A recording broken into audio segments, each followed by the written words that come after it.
Hi, I'm Sandy from the Taipei Cultural Center, but I think today I'll just leave the stage for the moderator and the author today. Yeah, so thank you. And thank you, Sandy. I know you hate it. Are we ready? Yeah. All right, great. Hello. Hi. Hi. It's good to meet you. Yeah, it's good to see you. And hello, people. Thank you. So as Emily and Sandy introduced us, we're having a conversation today about Kevin's book, Ghost Town. And I think we're going to start by talking a little bit about Kevin's background, and then we'll talk a little bit about the book, and then we'll hopefully save about 20 to 30 minutes for questions from the audience. If you don't have any questions, I have plenty of questions for Kevin. This is your first time in Ann Arbor? Yes. Welcome. Thank you. Yeah, and of course, thank you to Mitai for hosting us and for organizing this Asian American Pacific Islander Heritage Month celebration at the Ann Arbor District Library. As an Asian American Studies professor at U of M, I would be remiss if I didn't mention that Asian Pacific Islander Heritage Month was created in the 1970s.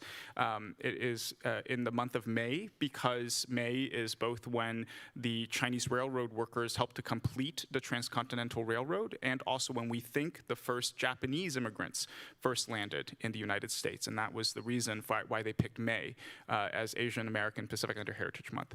And then first it was a week, and now it's turned into a month, and we get to celebrate it every year, and we're very delighted that the Ann Arbor District Library is hosting us. I'm going to work that into the conversation about the book in a bit. But I wanted to start by asking you to say a little bit more about your background. For folks who weren't at the event yesterday or who haven't heard a little bit about Kevin's background, you are accomplished in a number of different artistic fields. You were an actor. You have published multiple novels and short story collections.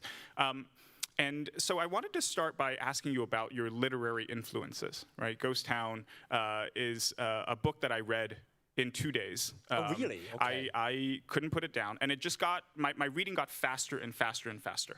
And it felt like a novel that I was kind of unpeeling layer by layer. And then by the end, my mind was blown. And so I really want to start by thanking you for this novel. And then to say that, when I was reading other reviews of Ghost Town, that reviewers compared it to Emily Bronte, they compared it to Gabriel Garcia Marquez. So can you start by telling us a little bit about kind of who are your literary influences? I heard you mention Faulkner's name, William Faulkner's name earlier, so maybe we can start with Faulkner. Well, Faulkner was a traumatic experience because I was an English major. Anyone who's here is an English major as well? Yeah. So humanities. Well, especially if you are an English major in Taiwan, you usually in your freshman year, you have to read Faulkner. And just imagine that because we just graduated from the really interesting, I shouldn't say interesting, horrible environment of high school, because high schools in Taiwan is a horrible place. I've been told that it's a horrible place here as well, right? So it's a universal thing, but it's like a really different level, because in Taiwan, in high school, I mean, we have to wear like really ugly uniforms. Mm-hmm. And I mean, even to this day, even after a lot of, I don't know, they did a lot of so-called educational reformation or something, but after a lot of changes, still to this day, being in high school in Taiwan, it's about studying. I mean, you have to learn and study and just cram everything into your brain, and you just, your aim is going to, you have to go to a good college. That's all. They don't care about your creativity and anything else or artistic talents, nothing. So imagine that, you just got out of that stuffy environment, stifling environment, and then suddenly you're in English department, and then you have to study Faulkner. And usually we have to, it's a really a common choice for the English department professors to force us English majors to read this short fiction. It's called A Rose for Emily, which is about necrophilia. Do you even know what that means? And imagine when I was 18, right? And it was the first week, right? And we were like, oh my God, we're here. And we had first of all, I knew that studying English is not, because a lot of my classmates, they really believed that when you study English, that means every day you have to just study new vocabulary and the language and, you know, in a more applied way. But it's not. It's about literature.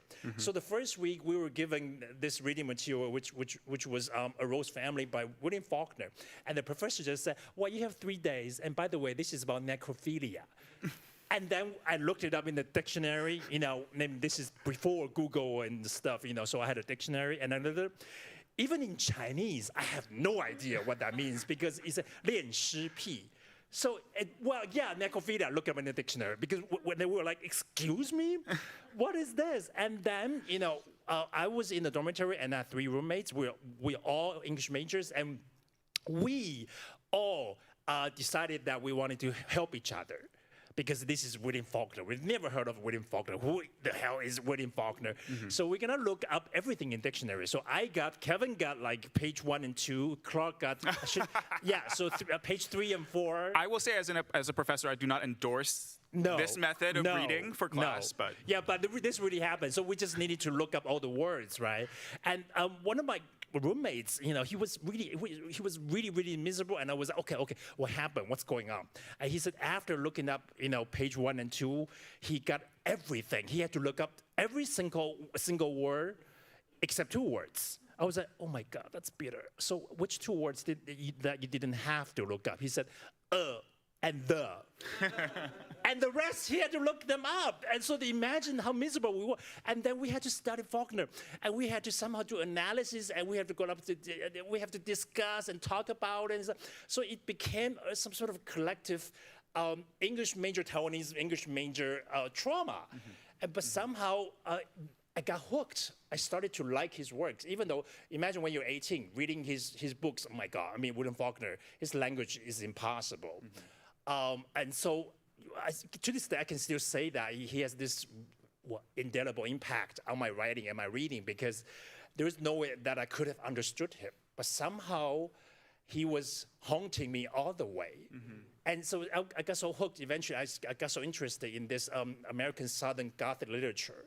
You know, all the eccentric characters and grotesque stories, and I just got so hooked. And that's why actually to this day, a lot of people, they compare my book to the American Southern Gothic literature because they did see some similarities. So yes, William Faulkner, and you just mentioned Gabriel Marquez. Interesting enough, I was just in Austin, Texas, and did you guys know that his manuscripts, are actually in Austin, in Harry Ransom Center? Somehow I don't know, they spent like something like 2 or 3 million or something. I don't know the exact number. Acquiring the manuscript from Marquez. So it's in that very center in Austin. So I was really, really excited. I didn't get to see that because you will have to request to see that because it's not in the exhibition now. But yes, but I read his books. I adore his fictions and the heat in his language. You know, the loneliness and so many family members in his books and impossible names. A lot of people they ask me if I pick things out of the reading experiences. I cannot say for sure, but I'm pretty sure yes, because I adore these writers. So yeah, you can say that. Like Faulkner and Marquez, I adore them. I cannot say that I was trying to imitate or copy them, but indeed I do believe they have an impact on me. Wonderful. Well, I think one of the other things that folks who read this book will kind of come to see also is that in addition to maybe Faulkner's influence in Southern Gothic literature and Taiwan, of course, Berlin. Germany is also part of this book as part of the setting. And that's where I understand you're based, and you moved there in 2003, I think? 4, actually. 2004, okay. Yeah. So how do you understand the relationship between Berlin as a place and Taiwan where you grew up? Why did you move to Berlin? And how did that influence your decision to make that part of the setting? It's interesting because we talked about this yesterday here as well. I mean, we did this panel yesterday in Chinese Mandarin, and Professor Sung basically asked me exactly the same question. So I think it's really interesting. I find it extremely interesting because nobody ever asked me that. Yeah, and I did that on purpose because it's not just because this author lives in Berlin and he's from Taiwan. No, it's not just that, because in Taiwan, we really, in many ways, idolize Germany. because Germany had to go through several like basically two major transitional historical phases. One is they after the war, after 1945, they had to face the fact that we are a Nazi country, right? And so there's this haunting past of Nazi. And then another time, after Cold War, which was 1989, the Berlin, there's a thing called Berlin Wall. Berlin Mauer came down. So after that, they have to do it again because the two countries were coming together, and they have to, again, another haunting past of the communist regime of the former East Germany, because they did a lot of terrible things there as well. So they had to go through these two very difficult transitional phases, and so it's very important for them to do that in the justice system, which is something what we are doing in Taiwan as well. So in Taiwan, we use a term called transitional justice. So it's like, if a society is working on a transition or some sort of transformation from a phase where people were not liberated, politically speaking, into a democratic phase, which is something we did because we had a thing called martial law. And then eventually, in the late 80s, we abolished the martial law, and slowly we moved on to a different society. So now we can say partly that it's a democratic society. And to this day, we still look up to Germany a lot when it comes to this. So you read the book, you guys probably haven't, yeah, but you did. So you probably know that I did, it was on purpose that I actually, because I did talk about Nazi, spoiler alert, I'm sorry, but I did talk about Nazi, which because even to this day in Germany, even though it is entirely illegal to use any Nazi emblem or symbols, anything, not in America, because obviously here in America, because of freedom of speech, because I did see that. Okay, people wearing a T-shirt with the Nazi emblem, which shocked me, because this is something you would never see in Germany because it's totally illegal, and so because let's go back to the title of the book. It's called Ghost Town, right? So it's about ghost. So I wanted to play with the term very much. Like, what is a ghost? It's not just the haunting ghost, like Halloween ghost, or every culture has a different perspective on what a ghost should be like, or different definitions of what a ghost should be like. But I'm also playing with the idea of ghost because it could be the haunting past of your history, or your family members, or whatever. So I play with this term a lot. So I want to place Taiwan and Germany together in the context of the story, because eventually I had to deal with the dark past of both countries. So that was on purpose, yeah. Well, and what you're making me think too is that this connects in some ways to one of what I think is a major theme in the book, and especially when you brought up the fact that in Germany, even though there are, as the book, spoiler alert, yeah. Will tell you there are neo-Nazis and the far right is on the rise, and if you read the New York Times, you also see that in news from today. And I'll just say, actually, one of the things I loved most about this book is that I think it made me a worldlier person, right?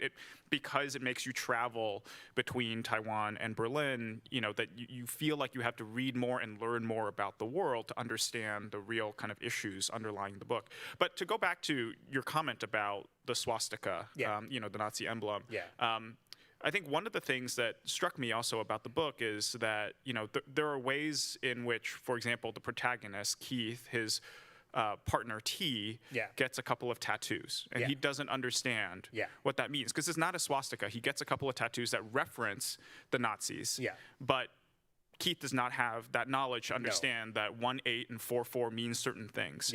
And to me, what was interesting is how that also connects to what we say and what we don't say. What families say, what families don't say, what is said and what is unsaid. And we were talking earlier before this conversation started about kind of the fact that, in the United States, you feel like you can say, as you said, you can say, many things. You can use the Nazi swastika in public, but then you were just also saying that you were in Texas, and you have to be very careful about what you can say and what you can't say. So I think both throughout, the book and also in terms of your experiences, it seems like there's this kind of theme of can you actually say it? What are you allowed to say? What do families choose to say, and what do they choose not to say? Yeah, well, let me talk about my Texas experience first, Yeah. because I had a great time in Texas. I assume that you guys have. I mean, have you been to Texas? I mean, I love it. I mean, it's very interesting. And I was in Houston, and I was giving first a talk in Rice University, which is the Rice University. So it's a very expensive university. Yeah, and I met a lot of interesting people there, and it was a wonderful talk. And there we can talk about everything. Yeah. And the other one was a Catholic university, and somehow I got a note, an email telling me, I mean, beforehand that there were certain topics.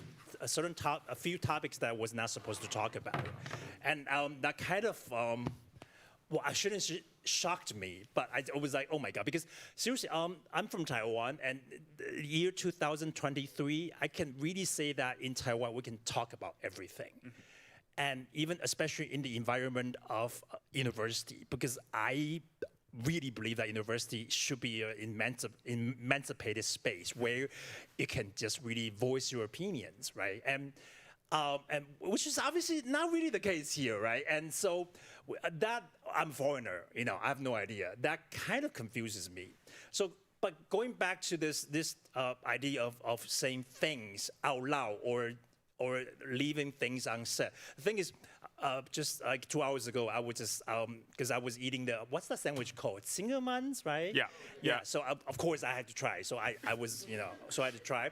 And I was just, doing people watching and families, after, American families after having their lunch and they're coming out, and how they said goodbye to each other for me was fascinating, because it's something that especially in my generation, I and my family would never do. Okay, so they'll come out and they will say, love you. We don't say love you. No, we don't talk about feelings. And they hug, right? We don't hug. No, right? I mean, just try doing that with your Taiwanese family. It will be considered extremely weird. I don't know. I mean, you grew up here, right? And you moved here. You told me when you were 9. Do you say love you to your family and loved ones and give them a hug when you're saying goodbye, let's say after lunch? So I was born in Hong Kong. So part of, I think, and I want to get into this in a little bit, because I think there are some things that mark the book as Taiwanese. Yeah. That non-Taiwanese Chinese may sort of find interesting. Yeah. Someone like me who isn't from Taiwan. But then there are also aspects of kind of Chinese culture common to China, mainland China, Hong Kong, and Taiwan that I think everyone can identify with. Yeah, sure. I grew up in Hong Kong, moved to the States when I was 9. I remember very specifically a moment where I had left for college. My mother, who had retired, went back to school to get a degree in early childhood development because she wanted to become a preschool teacher. She had been an immigration official before. She worked for the Hong Kong government. And my brother and I were both fascinated by this career change because she had spent her entire career denying visas to people, and now she was going to take care of little children. And we knew this was a different thing when at some point I was in college and she called me and we were talking, and then she asked, "Are you happy?" Wow. And I said, "What have you done with my mother?" Oh my gosh. Because no Chinese mother would ask you if you're happy. No. They would ask you some other way. They would mean, "Are you happy?" But they would ask you, "Have you eaten yet?" As a way of saying, "Are you?" Always about food. Yeah, right. Yeah. So no, it was a real change when I was like, "Oh, we are becoming Americanized." When we start talking about our feelings. That is corruption. It's terrible. No, but seriously, I really enjoy that very much. Just the moments when people say goodbye to each other and they hugged and they say love you and stuff. Because as I just said, and we talked about that as well. Just we don't share feelings. We don't talk about feelings. We eat. I mean, especially there's a film that you should all watch, which is from the director An Lee. The Taiwanese director An Lee. I think it was his 3rd film or 2nd film. It was called Eat, Man, Drink, and Woman. And it was nominated for the Oscar for the best foreign film that year. And it was about this every Sunday. Yeah, every Sunday the whole family will gather and sit at the round table with a Lazy Susan thing. You know that thing is called Lazy. Is it Lazy Susan, right? Yeah. Lazy Susan. Yeah, and you sit there and you don't talk about feelings. No, you just don't. But you have to be there. This is exactly what my family did as well. Yeah, because we had to sit down always on a Sunday. We don't talk about anything. We just eat. And my mother was basically, force eating me. Oh, you're too thin. You have to eat more and stuff. She never asked me if I was ever happy. No, we never. Come on, seriously. Because I remember one time my mom, because I majored in English and then later I did theater. Were they ever worried about that? I know that very. A lot of times Asian parents are a little nervous about, majoring into humanities. Well, yeah, because it was already a thing when I did English. At least there's something foreign. And if you really ask them what's the English department, they will be, it's something American. And something American is good, right? Yeah, so they're fine. But then when I decided that, for my graduate, because I went to a master program, a theater and drama department, and they were like, excuse me? And my father was already gone, and one of my uncles, he believed that he should have played this important patriarchal part to lecture me or something. So he actually came to our house, and he told me that I should drop everything, that I shouldn't go to that school. And I was like, excuse me, what are you talking about? And he really told me that studying theater means you don't have a bright future. You don't have any chance. You have zero chance to make any money, and you're going to fail as a person. And I really got that whole lecture, and I had to really sit there like this, like a good boy, because I wanted to argue, but my mom kept like, shut up, and I couldn't say anything back. But really funny because, a year later, I really had a great time because I don't know, do we have any theater people here, right? Theater department is the best. It's full of like misfits and losers and rejects, and we're just the happiest people in the world. And it's wonderful paradise for me. And then I went back because there was a funeral because one of my aunts actually passed away. And in that funeral, somehow all the relatives who really hated the idea that I had to go to a theater department, somehow they all congratulated me. Like, oh my God, you're going to have a bright future and stuff. And that really confused me. I was like, excuse me, did we change our view on theater department in humanities like overnight in just 1 year? And turned out, this is the class of Mandarin, because theater is 戏剧, and bacteria or biotech is 细菌. And they thought, because people kept telling the story in the wrong way, eventually they thought I was in some kind of biotech studying bacteria, which obviously will guarantee that you have a bright future, right? And they were patting me on the shoulder and said, oh my God, you're doing a great job. And I wanted to explain, and my sister says, shut up, don't talk about it, So I'm sure to this day, some relatives who believe that I actually study bacteria. Yeah, so that's what happened to my family. So they still think you're working at a biotech. I don't know. I have no idea. We won't tell them the truth. Yeah, no. Yeah. No, that's so interesting because in my view, I sometimes I just came from the airport earlier, and where you see people kind of greeting each other and saying goodbyes, and sometimes the sort of hugs and the goodbyes and the I love yous. They are very lovely, but also they mask all kinds of things that people don't say. Instead of saying goodbye or saying I love you, that there are lots of other feelings that they could and should talk about. Yeah. Like in the book, but they choose to say it in different ways. Let's maybe talk a little bit about the themes of the book, because I think some of them might kind of draw on what we've already talked about. And I'll say right now that one of the things I am most excited to talk about with you is about LGBT identity and experiences in queer life in Taiwan. Taiwan, known as one of the most kind of progressive places in Asia when it comes to LGBT rights, the first and still only, I believe, country to legalize same-sex marriage, which they did in 2019, after the Constitutional Court there had ruled that it was unconstitutional not to allow two people from the same gender to marry. And then they gave the government 2 years to get their act together, and they eventually passed gay marriage. Has the largest pride in East Asia after only Tel Aviv. So it sounds like a really kind of wonderful place in some ways to be a queer person, an out person, but also, as the book shows, not. Well, the book is about the past. Right. Because someone asked me this question when I was in Austin, and or I was in LA. Okay, I'm confused. But someone really asked me this, and I said, yeah, well, because I was born in the year of 1976. So we were in the thick of martial laws. What exactly is martial laws? Basically, there is no, there is no press freedom. You cannot travel. You cannot have a passport, and you cannot talk about politics. Even the length of your hair is regulated. So men should be looking like men. Women should look like women. Like even women were not supposed. They were even in high school. They were required to have very short hair, but not extremely short. And if you're extremely short, you consider, I don't know, the term butch or irregular. So even all these details were regulated in the martial law. So it was a heavily male-dominated patriarchal system, which was a military system. So growing up, in the 70s and the 80s, and then we abolished eventually the martial law.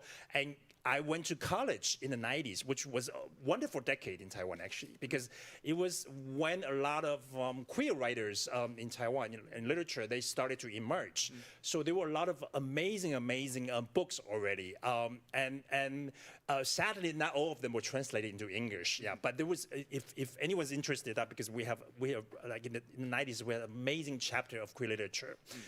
And so I was writing from my perspective, like a queer man who was growing up in the 70s and 80s. It was not fun. It was not liberated at all. Like today in Taiwan, yes, we can talk about anything.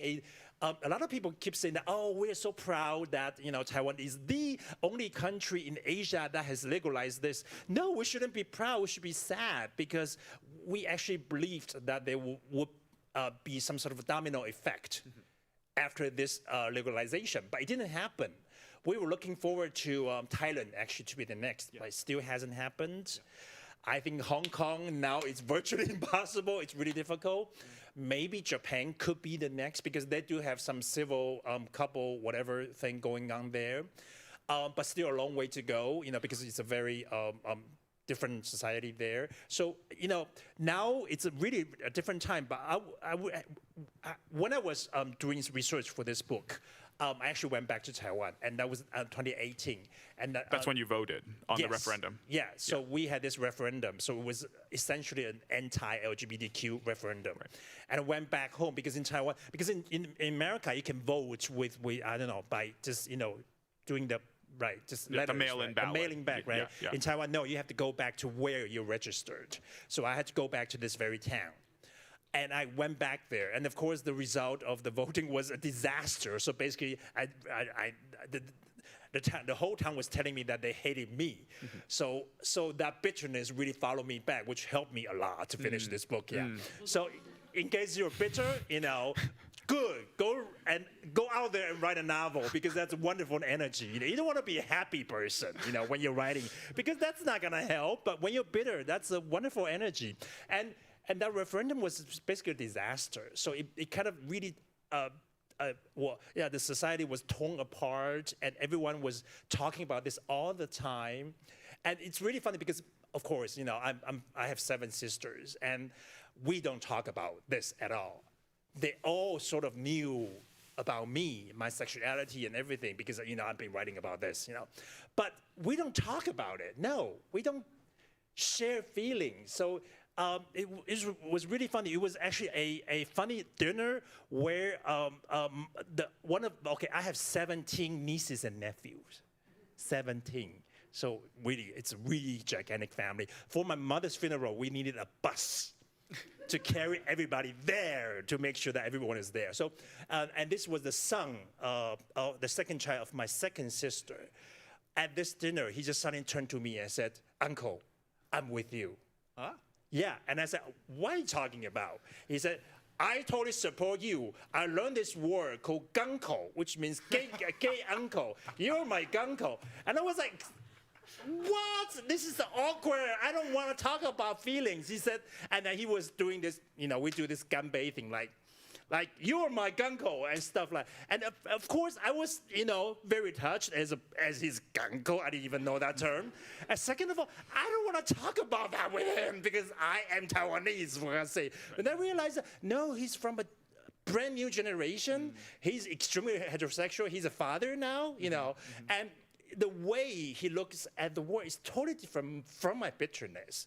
As a matter of fact, so I'm so happy to see that I don't know, the process or the progressive movement of the society, because you know he is not even 30, and the way he looks at the world is so different from my way to, you know, to see what happened to me, you know, when I was growing up.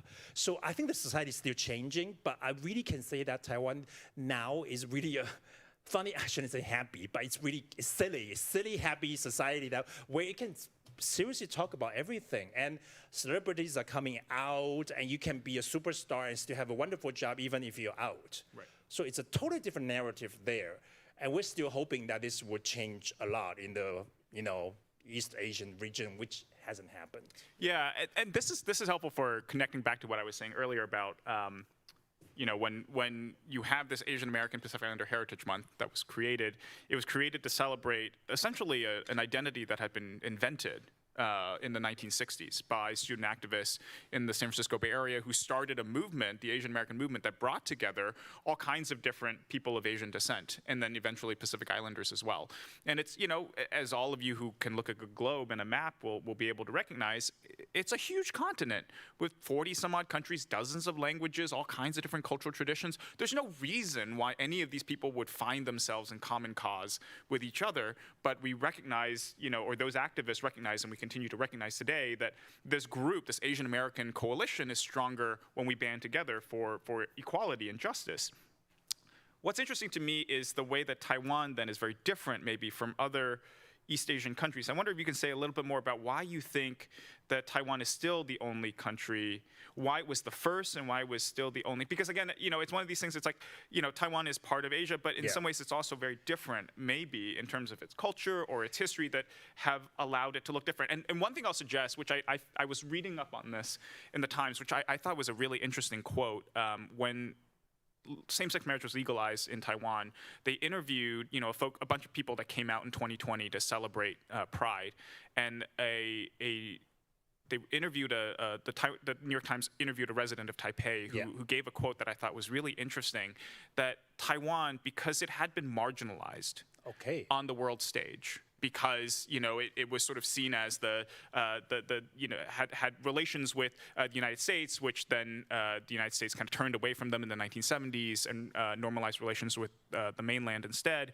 And because Taiwan is sort of marginalized on the world stage, that it is more ready to be a compassionate society because it knows what it is like to be on the outside.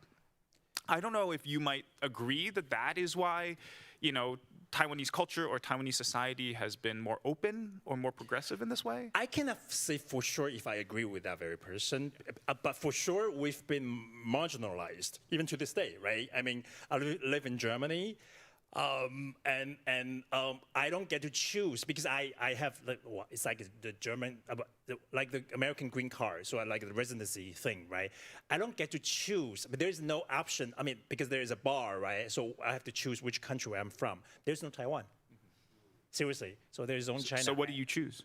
I have to choose China because there are no other options, and which is a tricky question because I know a lot of people in China will be like, "I'm not from China, I'm pissed," you know. But wait, isn't that because we still haven't agreed completely in Taiwan that if it's Taiwan or it's Republic of China, right? So it's a very complicated situation, right? And so and I have to be practical, otherwise I don't even get that card because I mean Taiwan is not even on the option. It's not just that, everything, airlines, when you're shopping online, everything, nothing. Taiwan is deleted completely. It's not just that, because we're talking about humanities here, right? We will have to fight a lot for literature festivals, film festivals, and all those things to make sure that we are listed as Taiwan instead of Taiwan, a province of China. Right. Really. And in the Olympics, it's listed as Chinese Taipei. Chinese Taipei, which is, excuse me, what is Chinese Taipei? It doesn't even exist. So it's yes, politically speaking, it's been really marginalized. But I just want to mention one movie. Again, we have to talk about Ang Lee, right? Ang Lee, he made this film, his second film, it's called Wedding Banquet.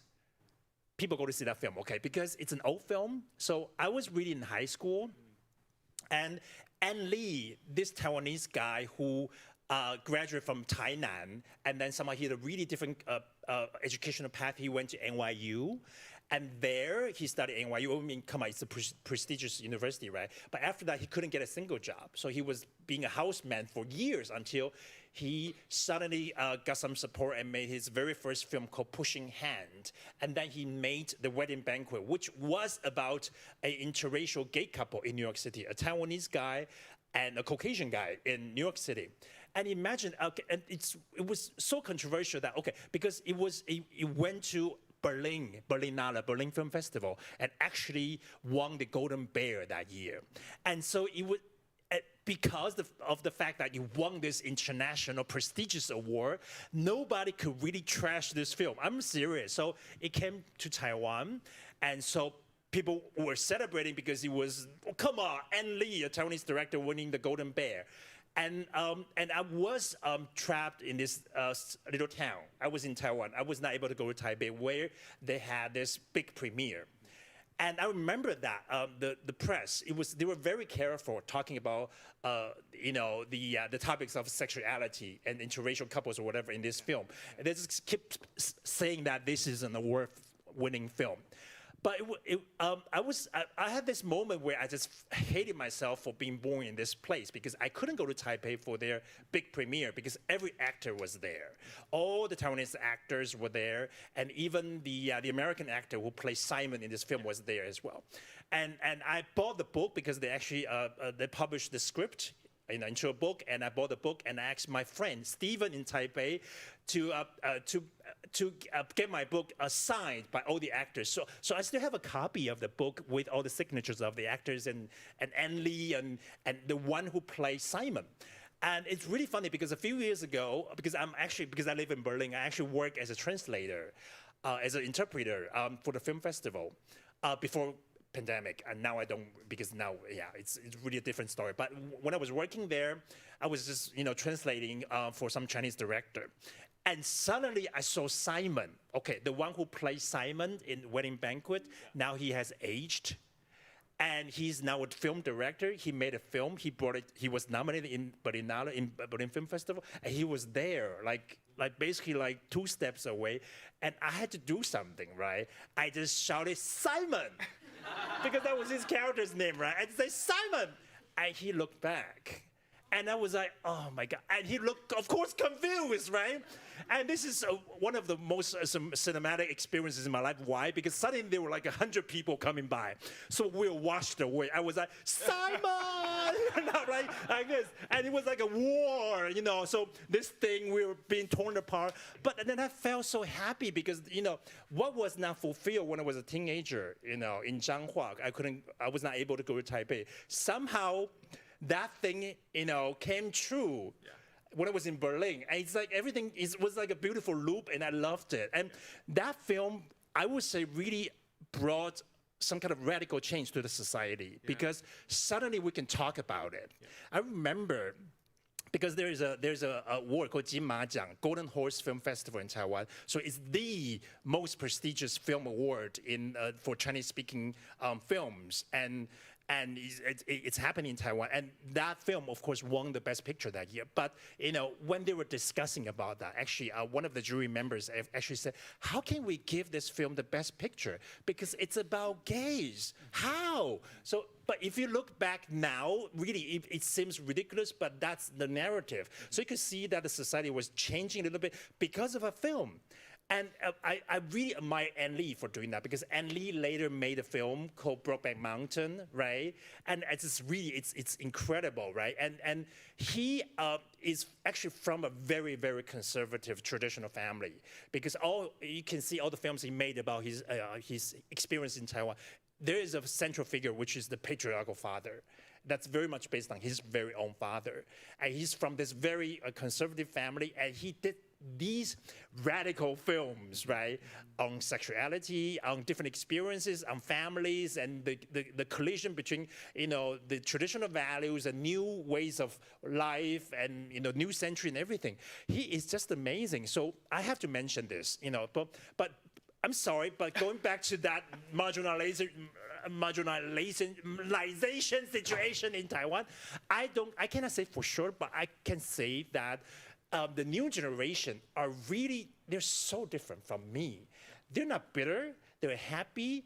Even, I just saw this video, it was amazing. It was a high school, right? And there's a kid who was 16, and he was doing like a big confession thing, saying that 学长, so someone who is like 2 years older than him, says, 学长, I love you. And just, a boy confessing his admiration to this a guy who was obviously heterosexual, but he did that anyway. And this guy, if this happened in my generation, that would have been a totally different narrative. He would have been really, I don't know, offended and repelled and just angry or anything. But this guy, no, he just said, thank you. It's a wonderful feeling to be liked. I cannot like you back, but thank you for liking me. And I was like, excuse me, they're so different. Right. Yeah, and so I cannot say for sure if I know why Taiwan is the only country in Asia that has legalized this, but I can say that if you guys have a chance, you will know. Come to Taiwan, you will see. We are pretty laid back. Like I have a few Japanese friends. In case you don't know, that Japanese society is actually a very repressed and society that everything very formal. Yes, yeah. You have to be very reserved, and you have to pay attention to everybody else and stuff. And they all love Taiwan so much because in Taiwan, it's a totally different story, right? There you can just relax yourself. You can just, you don't have to think about mannerism, all the time.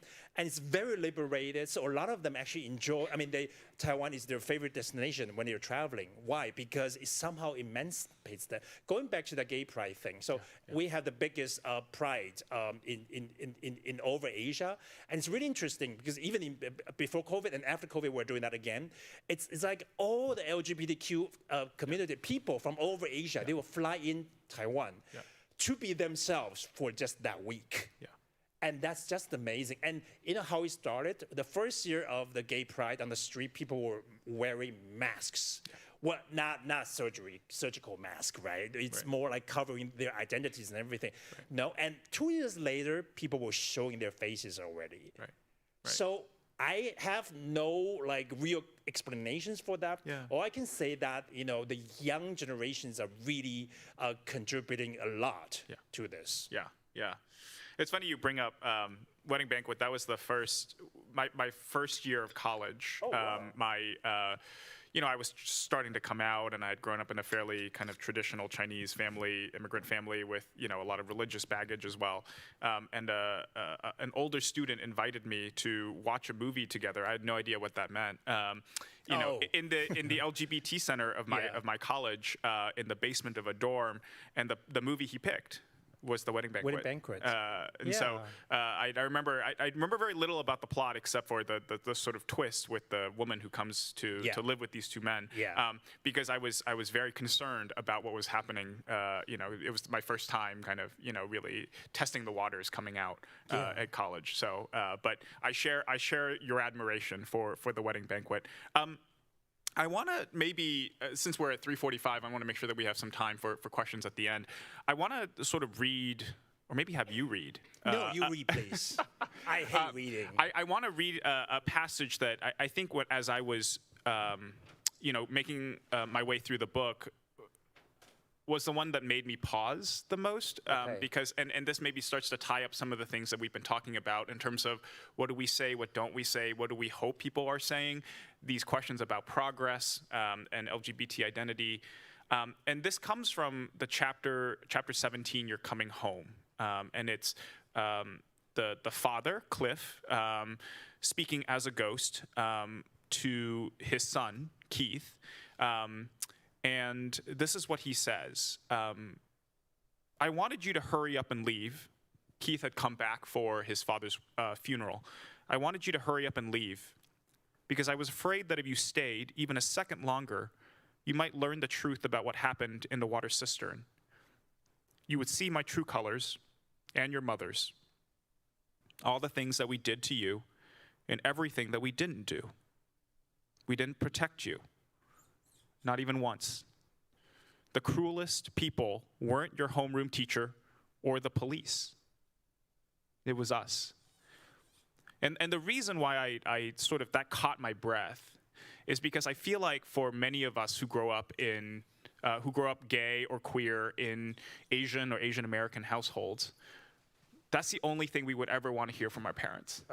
Yeah. Right? That Yeah, and they yet, recognize what they, Yeah. what our experience was. Yeah, but yet the father could only deliver this monologue after As a his ghost. as a ghost. Yeah.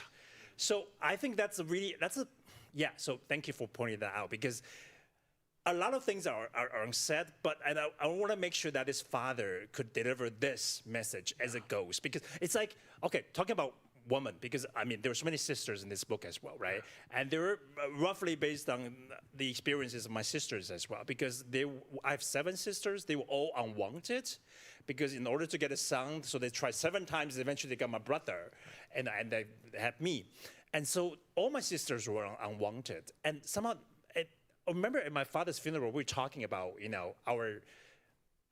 our individual experiences with our father and our mother and all these things. And we realized that we never had a proper conversation with our parents, never. And it's horrible, because I'm sure there are things we love to say, and there are things they would love to say to us, but nothing was ever said. And it's like, okay, in Taiwan, we actually grew up with a culture of ghosts. So there's so many ghost stories, right? And interesting enough, in most ghost stories, the central figures are actually women. I do have a theory, because of all these women who cannot have a proper life as an individual human being in this patriarchal society. They are usually forced into marriage. And ended up in unhappy matrimony, and a lot of them were raped by their husbands or tortured to death. And then in these stories, they became ghosts. Then they possessed some sort of power which they couldn't possess when they were human beings. Now they can come back and revenge. So only after death, as ghosts, somehow they have this spooky power to revenge. So that has a lot to do with the patriarchal system. And I think, coming back to this topic, that, this father, again, when he was alive, he was not able to talk about this at all. But after his death, somehow he possessed this power of words. Yeah. And then he had to tell his son that this, and yeah, going back to my relationship with my father, we never had a conversation, no. Yeah. I don't even remember that we never sat down and had a talk or had a chat. So, which was, it's like, because it's your father. You're forever attached in many, many ways, even years after he was gone. And it's really funny, because why? Because when I was giving the talk in the Rice University in Houston, someone asked me about this as well, and suddenly, I don't know why, I started crying. And I hated that, because it's like, why? That means, it's unsolved, and I was looking for some kind of reconciliation and stuff, because I don't believe in reconciliation, because we always, like, if you read this book, you know that at the end, it's not really some kind of, some sort of a reconciliation, but not really, right? It's an open ending, and I hate it when people just have this perfect ending, because I don't think that's real at all. And I really don't believe in a happy ending. But somehow, when I was talking in Rice, I realized that no, it's still a thing that stays with me, that I never, my father never got to see me, what I was doing, and because that person really asked me what would my parents have thought of the achievement or whatever that I have achieved today. I don't think they would have liked the idea at all. Because, like, my mother wanted me to go back to this very town to open a supermarket and sit behind the register. And she believed that was a perfect life. And yeah, and she had a very sad look when she was telling me this, because she knew that this would have never come true. And I was very sad as well, because I felt sorry. And I felt like, oh my God, I'm the disappointment, I'm the disgrace of my family, because my brother, on the other hand, was a perfect person. First of all, he opened a supermarket. In a way, no. First of all, he's heterosexual, And he got his girlfriend pregnant when he was 18, and his first son was a boy. So, he was, so I thank him so much. Like, thank you for relieving my burden, so I don't have to do anything. So he was this perfect boy, whereas I was always the odd one. Right, I was doing piano. I wanted to learn arts. Even when I was a kid, I told my parents I wanted to become a novelist. They were like, "Oh my God, what are we gonna do with this one?" Really, and so all the choices I made when they were alive were just things that I couldn't understand. And it was really funny because in Taiwan, the language of Taiwan is actually a new thing because under martial law, you are not allowed to speak in the school system, Taiwanese, otherwise you're punished.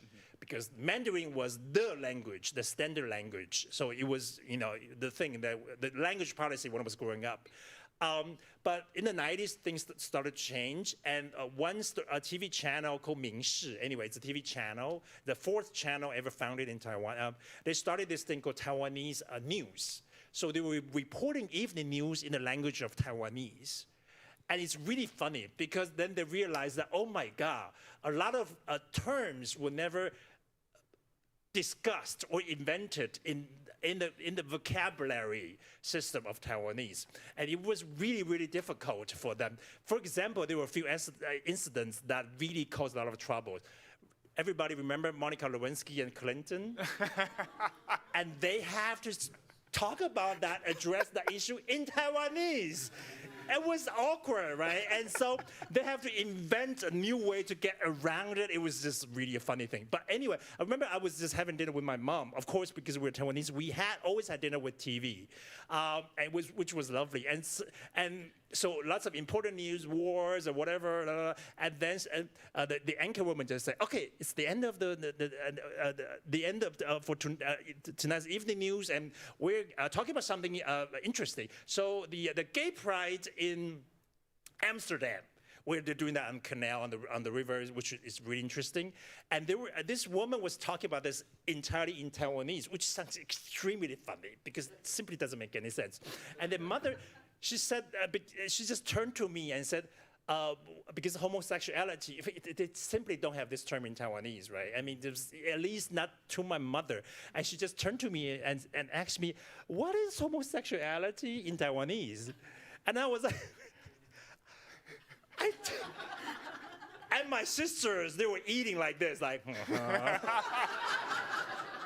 see, yeah, and I was just choked. I had no idea, right? And I realized one thing, that it was not in her system at all. Yeah. She had no idea. Yeah. And she always believed that all the girls, because, it's really funny. I don't know about you, other gay men in this world, but I am always wonderful with women. Mm-hmm. I went to English department where I was practically, we were like 5 boys and the rest were girls, and all the girls loved me. We always hang out, and because I don't know, because I grew up with girls, so somehow, even though I'm a gay man, but I'm always great with women, Yeah. And even I remember when I was in college, this was this time when this jock came to me and said, why are you so good with women? Why you always have different girlfriends? I'm like, well, that's me, yeah. And also, I always have different girlfriends visiting me, right? And my mom somehow believed that they were my girlfriends, even though they were bigger and butcher and manlier than me. Yeah. But it was never in that system, and we never talked about that. So it's just, things that it's a territory that I would never know what would happen if they were still with us. Yeah. But it's that regret, and I always feel sorry. Yeah. I cannot explain that. I shouldn't. But the part of me always feels sorry for my sexuality, even though I didn't do anything wrong. I didn't, like my brother, who is this perfect son, he is basically like a fugitive now, really. We have no idea where he is. He's gone, and he's basically a criminal person, and we have no idea where he's gone, but he's still forever the perfect son in my family, right, because he gave birth to the son, right, which is very important to carry on the name. So I as the second son, who is the disgrace of the family, don't even get to do a lot of things. Oh, for example, if there's a funeral, right? Yeah, I'm not allowed to do a lot of things. Right. And so it's still this thing, but still, it's okay. So just to wrap it up, I want to tell a really funny story. Like, in the really a lot of southern Taiwanese, counties, when you have a wedding, the most important figure of this wedding is the uncle. Yeah, from the mother's side, Bugu. Okay, so I am the uncle from my mother's side. So I have 17 of them. So every time when there's a wedding, I have to be there, right? And I have to do one thing, which is I have to jump on their wedding bed. Yeah, you know that, right? Yeah, why? Because I, as a male uncle, if I jump on in their honeymoon suite on their bed, somehow this would generate bigger chances for them to have sons. Right. Every time what I'm doing, I even become kind of some kind of famous uncle because I'm very successful in that. Yeah. But every time when I'm doing that, right, I'm always like turning to my sister and say, "Hello, I'm gay." Is that a problem? And my sister was like, "I don't know. Is there a book where we can look up or something? Is there a manual? But just do it so we can do it on pictures, right?" And I always jump on the bed, and it's always absurd. And they always have to say something nice that you were jumping on the bed. And I'm always more than willing to do that because you can actually get money for that. You get a home bao. Yeah, so it's like a red envelope. And every time I was like, "Oh my God, no, tell me the number." And if they told me, "Oh, okay, that's a very good number," so I'm gonna jump on that. And I'm always successful. And it was really funny because I was telling this story in Austin, and one of the professors in there actually asked me, "So how many of them are gay now?" I was like, That's what I was wondering. I was like, you know? I will deal with that issue in my next novel. You will. I don't know. You will be a gunkle many times over, I think. Maybe. We are at almost time. I wanted to see if there's anybody who has a question before we wrap up and thank Kevin for his time, for sharing his time with us. Any questions? Raise your hand if you have ones. We want to make sure that the questions get set into the microphone so people who are watching the recording can hear it. Is there a yes. hand up front? Hi, thank Hello. you. Yes, it's so great to be here and with you. Thank you. I just have a question. I don't mean to disparage at all your translator, but I'm just wondering how you made that decision to not, because obviously your English is great. You could have done it yourself, but so I want to know about that. And kind of a two-part question: did you collaborate with the translator on the book? Okay. So my translator for this book, he's Canadian. He's actually a professor teaching translation in Hong Kong right now. He used to teach in Taiwan. He has a lovely Taiwanese wife, and now he's teaching and he lives in Hong Kong. No, well, I could not be the one for the job because I wrote the text. If I had to do it, I would be so critical because I would be like, "Oh my God, why did you write this? This is awful. This is impossible to translate." And I would start doing editorial work, and it just will be a disaster. And so it's always important because I actually work as a translator as well, but there's no way that I could do that work for myself. I know there are a few writers in this world who can do that for themselves. I know a few like American writers in America. I'm not sure. Did Ha Jin translate his own work? I'm not sure. Or did he write in English? I don't know. But I know there are a few writers who can write in Chinese and they actually can translate their own text into English. There's no way I could do that because, especially for my book, because I cannot imagine how much I would hate myself, because I was like, "Oh my God, Kevin Chen, you're an awful writer, right?" And the collaboration, a little bit, because he came to me a lot, because we never physically met. We did a lot of online discussions, and because after the publication, we were invited to the forums and talk about translation and things, and he was always sharing with people about his decisions and stuff. And when he was working on the translation, he sometimes came to me, but eventually I actually told him that, "You know what, stop bugging me. Just, do your work." No, I was not so mean, but I was like, because I trusted him. Yeah. And I think it's really important for a translator to get a full trust from the author. And just every time he came back to me and told me that, oh, he made this decision, I'm always like, brilliant, do it and go ahead. And the funny story is that the very first rough translation, the very first draft that he did, the translation draft, it took him only 10 days to finish it. Wow. If you're in the field of translation, you know how difficult that is. You know, he was just obsessed, and he finished it in 10 days, which is like, oh my God. So he's a wonderful, wonderful person. We never met. I'm sure he's a wonderful person. But the result was amazing, and he did a few like really radical decisions. Like he decided to make all the Taiwanese names and Chinese names into the Anglo-Saxon names. Yeah. Which we had a little bit discussion, right? And I'm fine with that. Why? Because, okay, I'm sure you guys all have Netflix, right? So you should know that on Netflix, now you just turn on Netflix, if you search Taiwan, you can find quite a few interesting Taiwanese TV series. I really recommend a new one called Wave Maker. It's a political comedy, which is really, really funny. Another one's called Copycat Killer, which is like a wonderful crime series. And I was, before I came to, because I'm on a book tour here, before I came to America, I actually just hosted like a Netflix party at home with my German friends and English friends. And we were watching Copycat Killer. And I realized one thing, because we were watching the original soundtrack with the subtitle. Eventually, they got so lost with the names.